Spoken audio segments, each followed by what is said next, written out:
Le grand entretien, Raphaël Legendre m'a rejoint sur ce plateau et nous recevons Floriane de Brabander, présidente de la Fédération nationale de l'énergie solaire. Bonjour. Bonjour. Bienvenue dans la matinale de l'économie. Elle est nouvelle, cette Fédération nationale de l'énergie solaire. Ça existait déjà, les syndicats dans le secteur. Pourquoi elle a été créée, cette fédération? Alors, je pense que c'est avant tout une demande, un besoin de la filière elle-même.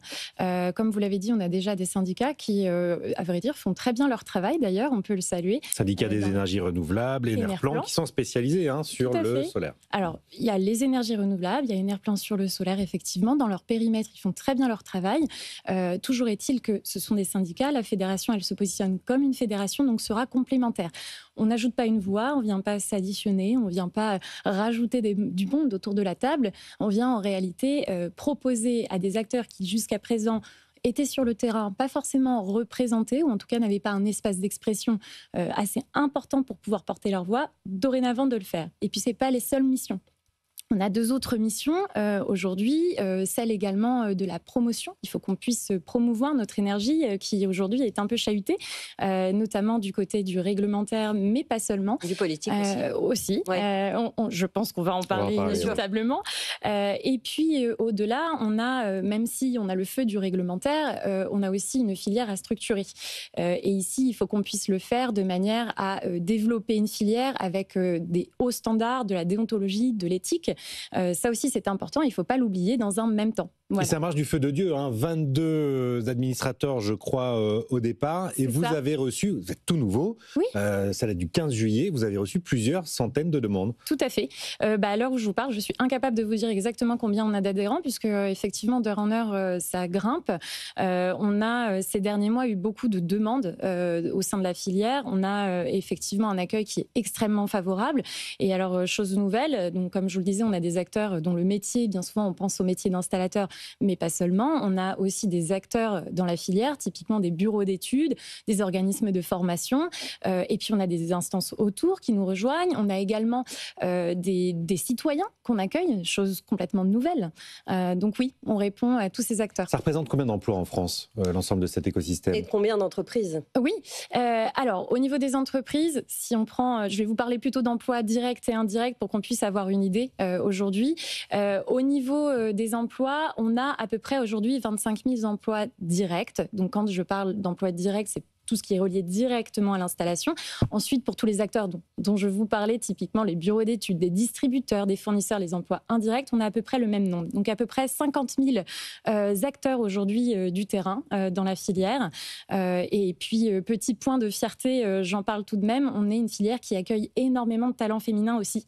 On a à peu près 7 000 emplois aujourd'hui qui sont portés par des femmes. Et le poids du solaire dans le mix énergétique en France, ça représente quoi en réalité? Alors aujourd'hui, le poids, c'est un petit, entre guillemets, pourcentage. On en a en tout cas la sensation. Pour demain, ce n'est pas le cas. C'est combien? Alors aujourd'hui, moi je suis incapable de vous dire à l'heure actuelle. La part du solaire dans le mix énergétique? La part du solaire dans le mix, puisqu'elle elle bouge en fait de jour en jour, si vous voulez, et elle est en train en ce moment même d'être discutée. Voilà. D'ailleurs, je pense qu'on va en discuter, nous tous ensemble. Elle est en ce moment même en train d'être discutée. Pourquoi? Parce que cette part, elle va osciller en fonction des heures. On parle aussi de ces fameux coûts négatifs parfois. Elle va osciller aussi en fonction des réglementations. Et l'année 2025 n'étant pas arrêtée, je ne peux pas vous donner exactement un pourcentage. Je défie quiconque de le faire. L'objectif, c'est quand même de doubler entre 2023 et 2028. Plus que doubler, c'est 20 gigas en 2023. L'objectif de la dernière PPE, c'est 44 gigawatts en 2028. Et ça doit continuer à progresser par la suite. On l'espère, on doit se... Et donc un marché porteur. Tout à fait, il y a une forte demande, on doit effectivement s'en féliciter. Il y a eu une belle croissance, les acteurs étaient au rendez-vous pour pouvoir le permettre et atteindre leurs objectifs. Maintenant, il y a des discussions, effectivement, plusieurs scénarios sur la table. Quoi qu'il arrive, on a une filière qui est extrêmement résiliente, qui l'a montré. Parce qu'il y a aussi une baisse des ventes d'équipements quand même, par rapport au... Oui, années 2010, quoi. Oui, il y a une baisse qui est récente et qui est aussi notamment liée à l'instabilité réglementaire et au manque de visibilité. Il faut savoir, par exemple, pour parler du cas du résidentiel, qu'il y a quelques mois, on a annoncé, et c'est tant mieux, la filière l'attendait, une baisse de la TVA à 5,5%. Pour autant, elle a été annoncée de manière très précoce et ce n'est que 8 à 9 mois plus tard qu'elle sera appliquée. Donc vous imaginez bien que pendant ce temps... là, c'est pour octobre. C'est pour octobre, enfin. Mais vous imaginez bien que pendant ce temps, on a des entreprises avec des salariés, des charges qui tournent et on a des annulations en cascade et c'est bien normal, c'est naturel. Les clients aujourd'hui, les producteurs de demain attendent pour faire la meilleure affaire possible. On l'a dit, il y a des attaques politiques, la droite, l'extrême droite, dont les attaques se multiplient contre les énergies renouvelables. Elles chiffrent leur soutien à plus de 300 milliards d'euros dans les prochaines années. Ça concerne le solaire et l'éolien. On va sourire quand vous voyez un chiffre. Ces chiffres-là ne sont pas fiables du tout, vous nous dites. Non, il y a eu plusieurs, comme on appelle des débunkages qui ont été faits en ligne, effectivement. Alors c'est très simple de prendre des chiffres, de souvent les sortir du contexte. Il nous faudrait plusieurs minutes de vulgarisation là pour vous en expliquer exactement la ventilation. Voilà, mais avec plaisir un autre jour. Mais en soi, effectivement, on peut le dire, la filière a été subventionnée, mais toutes les énergies sont subventionnées. Le soutien est là pour toutes les énergies. On ne peut pas parler d'énergie sans parler de subvention et malheureusement sans parler non plus de politique. Aujourd'hui, ce qu'il faut se dire, c'est que la filière, elle est à un point de bascule. Elle se prépare à devenir autoportante. Personne dans la filière ne vient pour demander ou quémander de l'argent et du soutien. D'ailleurs, j'en profite, il y a eu de l'éco-délinquance pendant un temps qui a fait du mal à la filière. Et ce n'est pas vrai, il n'y a pas plein d'aides régionales, il n'y a pas... Non, le solaire aujourd'hui a été soutenu à la hauteur de son mérite et pour atteindre les objectifs qu'on en attendait.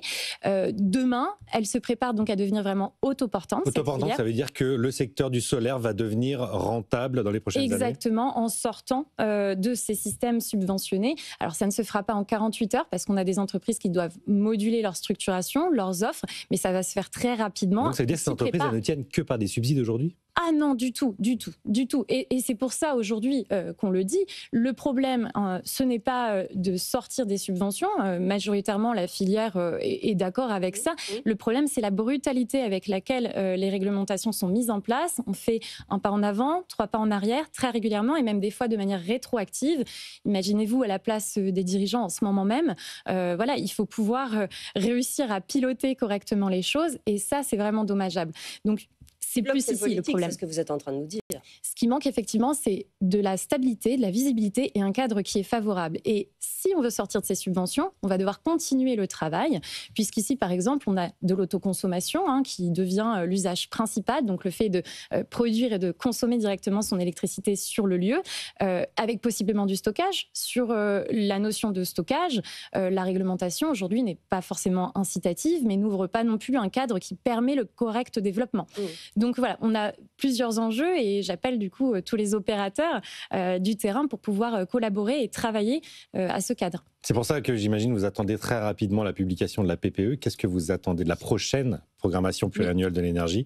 Qu'est-ce que vous attendez de ce texte ? Eh bien, aujourd'hui, comme il y a 2 possibilités, on va dire qu'on attend d'ores et déjà du bon sens. Je pense que c'est le bon mot, du bon sens, puisque une des possibilités aujourd'hui avec cette PPE, c'est qu'elle puisse continuer son chemin. Alors peut-être, et chacun jugera imposer ou non, ce n'est pas l'idée aujourd'hui de juger ce genre de choses, mais en tout cas, sur un des scénarios, elle a été contrainte, en tout cas les objectifs qui étaient en réflexion, en consultation, en concertation depuis des mois ont été contraints dernièrement. Il y a eu des navettes qu'on a vues avec des textes réglementaires, notamment la possibilité d'un moratoire contre les ENR. Et donc ça aussi, il faut pouvoir en parler. Quand on parle de bon sens, c'est ici qu'il faut le poser. On a une stratégie qui doit demain se conduire avec toutes les énergies. Dans ce contexte, comment on convainc de continuer ce combat-là sur effectivement ce type d'énergie renouvelable ? Je veux dire, on l'a dit tout à l'heure, la demande a baissé, mais il y a eu une vraie mobilisation. Oui. C'est moins polluant, même au niveau du regard que l'éolien. C'est facilement adoptable, si le mot existe. Enfin, tout à fait. Voilà, il y avait vraiment un courant vers ça, et là, on est en train finalement de perdre cette avance-là. Oui, alors les contre-vérités sont dommageables. Vous en parliez tout à à l'heure, les 300 milliards, ça en fait partie. Il y a des attaques qui ont été menées contre le solaire de manière un peu injustifiée, qui, quand on va les regarder de plus près, sont finalement techniquement tout à fait discutables. Oui. Aujourd'hui, on a besoin de toutes les énergies, clairement. On a besoin d'un mix pour pouvoir proposer une stratégie qui ne soit pas court-termiste, puisqu'on le sait, le solaire peut être demain une béquille, notamment pour le nucléaire. Hein. Il n'y a pas de jeu d'opposition à nourrir. Le solaire n'est absolument pas... Tout à fait.